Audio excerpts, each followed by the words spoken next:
Hey, what's up? Good to see you. So a long time ago, I went to an auction. Well, rather the auction was online, but I ended up having to go there to pick everything up. But I got a whole bunch of stuff. I got the Line 6 M5 Stompbox Modeler. Just one pedal among many that I got. There was a ton of other amps and stuff to get as well, but you know, I just stuck with getting some pedals and some other cool stuff. In retrospect, I probably would have got more amps, but whatever. You know, it was a pretty good steal for what I got.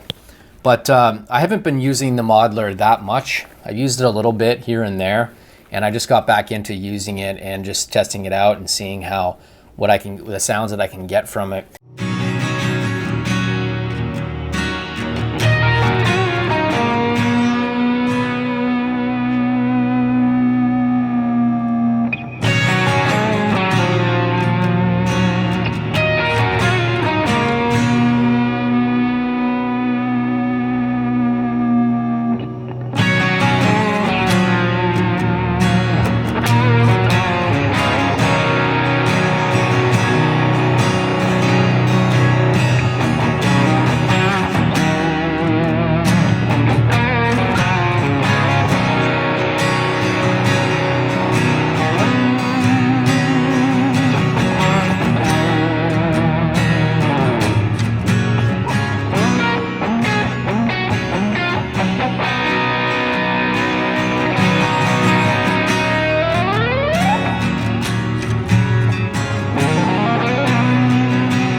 And in case you don't know, like, this is a very popular pedal that people like hail a lot. Like they really talk about it respectfully and as if it's very good.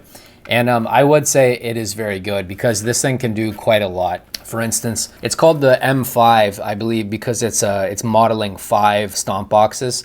But each stomp box, the delay, the modulation, the distortion, the filter, and the verb, there's a whole bunch of different types within each modeler. So you get drive, you get overdrive, you get tube overdrive, you get heavy distortion, light distortion. You know, you get auto wah, you get auto filters, sweep echo, like reverse echo, reverse delay, analog delay. Like there's so much in this pedal that you can do. And these 6 knobs here will allow you to dial in the effects on each one, and it's all fairly intuitive and easy to use. Now, the one thing I don't like about it is that you can only use one effect at a time, as far as I know anyway, but that's okay. You know, it's not the end of the world. But yeah, it also has MIDI too, so you can control this via MIDI, and it's not difficult to do. So I'm gonna show you the basics of setting up a MIDI foot switch with the Line 6 M5. It's fairly straightforward, it's not too hard. I got the MIDI Captain STD. It's from Paint Audio. I'll make sure to do a proper review of it sometime soon. I actually just got it like a week or two ago, so I'll be showing you how to do everything. But yeah, you just take the MIDI cable that comes in the box with your foot switch, and then you plug it into the MIDI out on the MIDI foot switch. So the MIDI out, because you're sending signals outside of the MIDI foot switch, and it's gonna go in the M5. So you put the switch or the cable in MIDI out on the foot switch and then into the MIDI in on the M5, just like shown here. And then my MIDI foot switch, I don't know about others, but this one and the ones that I've tried thus far, they typically require some power. They're not bus powered. So this one in particular uses 9-volt DC power, just like every other guitar pedal, which is fantastic. It's kind of annoying when they use something different. You know, I like it when everything is just uniform. But yeah, then you turn on the on switch just like here, and you can see that this Paint Audio MIDI Captain is really cool. It lights up and does all kinds of stuff. So I'm just showing you the auto volume echo right there, and you notice that I'm hitting the switches here and it's changing the presets on the M5 automatically. Now, I haven't programmed the MIDI Captain yet, but I'll do that one of these days. That way I can really get it to control everything and with laser-like focus. But as of now, it just works straight up out of the box, so that's what's nice about it. And what I like it for, what I use it most for, because I don't have many distortion pedals, I only have like a couple drives and I have the Boss DS1, I end up using it for the heavy distortion, and it's great for that. You can dial in a great metal tone with the M5 Modeler.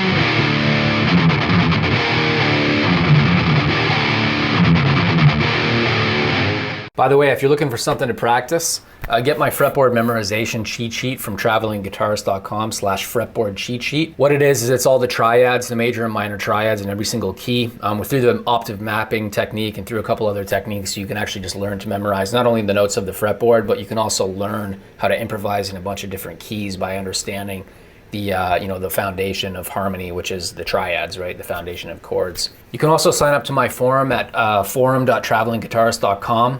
There you can chat with people about guitar and music and whatever else you'd like.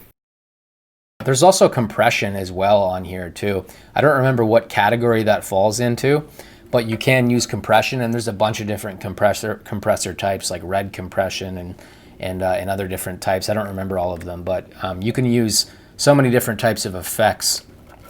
One I like in particular is that there's like a reverse auto volume delay, and that sounds extremely cool when I've been playing around with it. And I used it to just kind of like jam around with one of the beats that I made recently. But I really enjoyed using that.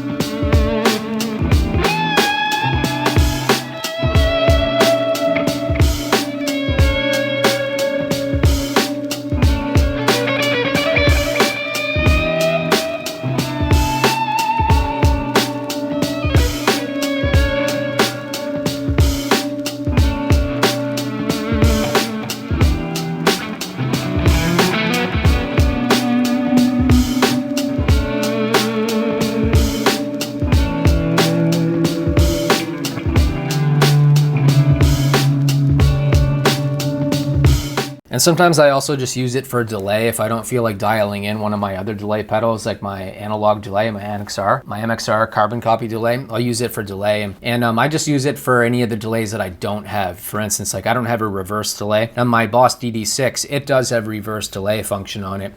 But sometimes I don't want to pull it out, right? So I just use the M5 Modeler.